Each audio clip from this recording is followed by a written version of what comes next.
Hi everyone, welcome to Gagan story time. आज की हमारी स्टोरी है आंखों में हजारों सपनों को संजोकर जिंदगी की नई दहलीज पर जब भी कोई लड़की कदम रखती है तो उसको आने वाला पल परियों की कहानी में होने वाली दुनिया से कम नहीं लगता है। इसी तरह नेहा भी जब ऋतिक के साथ शादी के पश्चात गृह प्रवेश कर रही थी तो आने वाले जीवन के हसीन सपनों को पलकों में सजाए कुमकुम भरे कदमों से हर कदम अपनी खुशियों की तरफ बढ़ रही थी। हो भी क्यों ना, दोनों की सहमति से विवाह हुआ था। ऋतिक पूरी शादी में नेहा का बहुत ख्याल रख रहा था। यह बात उसकी मम्मी संगीता जी को हजम नहीं हो रही थी। एक तो उनका बेटा अब बटने जा रहा था, क्योंकि अभी तक तो संगीता जी ने पूरी तरह से मुट्ठी में रखा था ऋतिक को। दूसरा, अभी से बहू के आगे पीछे मंडराना उन्हें फूटी आंख नहीं सुहा रहा था। ऊपर से बड़ी भाभी और छोटी ननद ने मजाक में बोल भी दिया कि भाभी अब तो ऋतिक का ख्याल रखने वाली भी आ गई। अब तो ऋतिक आपके हाथों से गया। बनावटी मुस्कान बखेरते हुए संगीता बोली, अरे मैंने कौन सा पकड़ रखा है, जाए बीवी के पीछे, मुझे क्या करना। समय के साथ ऋतिक और नेहा का प्यार बढ़ता ही जा रहा था। दोनों को एक दूसरे का साथ बहुत अच्छा लगता था। अब ऋतिक ज्यादा वक्त नेहा को देता और ये कोई नई बात नहीं थी। ज्यादातर नई शादी में ये सब होता ही है।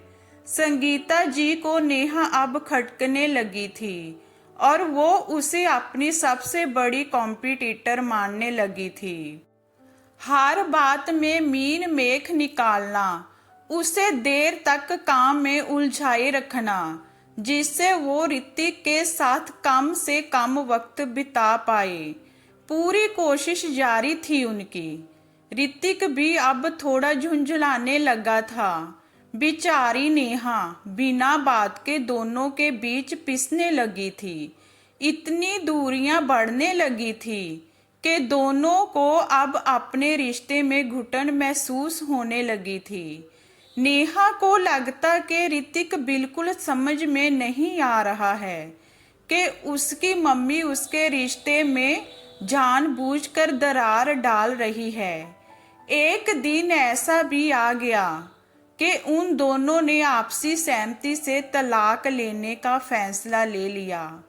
दूसरे दिन सुबह कोर्ट जाकर पेपर साइन करने थे तो वो रात दोनों के लिए बहुत ही कष्टदायक प्रतीत हो रही थी। नींद आंखों से गायब ही हो चुकी थी। अजीब सी कश्मकश में दोनों खोए हुए थे। नेहा उठी, ऋतिक से बोली कि सब कुछ भूलकर हम तुम आज एक साथ बैठकर कॉफी पीते हैं। कल क्या होगा वो वक्त के हाथ में छोड़ देते हैं। नेहा 2 कप कॉफी बनाकर लाई। दोनों बालकनी में झूले पर बैठकर पीने लगे। आज आपस की खामोशी ही बातें कर रही थी। दोनों के बीच बहुत देर तक किसी ने बात नहीं शुरू किया। झूले पर बैठे बैठे ऋतिक का हाथ नेहा के हाथ पर चला गया। नेहा का हाथ मानो बर्फ का टुकड़ा सा ठंडा पड़ गया था। ऋतिक एकदम चौंक पड़ा। नेहा तुम ठीक तो हो ना? नेहा चाहकर भी कुछ बोल नहीं पा रही थी।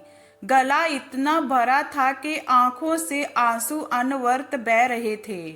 ऋतिक ने उसे पकड़कर गले लगा लिया और दोनों देर तक एक दूसरे के गले लगकर रोते रहे। कुछ भी कहने सुनने की स्थिति में नहीं थे। दोनों दूसरे दिन जब संगीता जी सोकर उठी तो उन्होंने देखा कि ऋतिक अपनी अटैची तैयार कर रहा था। ऋतिक, आज तो हमें कोर्ट जाना था। तुम लोगों को तलाक होने वाला है, तो तुम कहाँ जा रहे हो? मम्मी, मैंने फैसला लिया है कि मैं नेहा के साथ अलग घर में शिफ्ट होने जा रहा हूँ। मुझे कल रात इस बात का एहसास हुआ कि हमारे रिश्ते में तो कोई कमी थी ही नहीं, तो हम क्यों अलग हो रहे हैं? हम अपने रिश्ते को फिर से जीना चाहते हैं। इसीलिए मैं नेहा को लेकर अलग घर में रहने जा रहा हूँ। संगीता जी के होश उड़ गए कि रातों रात ऐसा क्या हो गया दोनों के बीच, जो सारी बात ही पलट गई। जैसी तुम्हारी मर्जी, आगे से कुछ होगा तो मेरे पास लौट कर नहीं आना। मम्मी, ऐसी नौबत ही नहीं आएगी। आप हमारी फिक्र करना छोड़ दें। कहते हैं ना, वक्त पर चीजें संभल जाए तो बहुत कुछ बिखरने से बच जाता है। जे हमारी स्टोरी आपको कैसी लगी हमें कमेंट में बताइए। लाइक कीजिए, शेयर कीजिए एंड वॉचिंग के लिए थैंक यू।